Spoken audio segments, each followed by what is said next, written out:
एक घने जंगल में गज्जू नाम का एक बहुत बड़ा हाथी रहता था। उसे अपनी ताकत और बड़े जिस्म पर बहुत गुरूर था। गज्जू जंगल के जानवरों को डराता और उन्हें तंग करता था। एक दिन गज्जू दरिया के किनारे जा रहा था कि उसने एक नन्ही सी चींटी को देखा, खाना जमा कर रही थी। तुम इतनी छोटी हो कि मेरे एक पांव के नीचे आकर खत्म हो सकती हो। गज्जू ने अपनी सौंड में पानी भरा और जोर से चींटी पर फेंक दिया। चींटी ने हिम्मत से जवाब दिया, गज्जू भाई, अपनी ताकत पर इतना गुरूर मत करो, कभी कभी छोटे भी बड़ा काम कर देते हैं। अगले दिन जब गज्जू दरख्त के नीचे सो रहा था तो चींटी ने उसे सबक सिखाने का फैसला किया।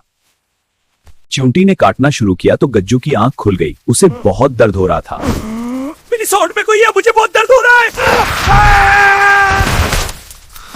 चींटी बाहर निकलकर गज्जू को सबक सिखाने लगी। गोजो भाई, अब आपको पता चला दर्द क्या होता है। आप भी दूसरों को ऐसे ही परेशान करते थे।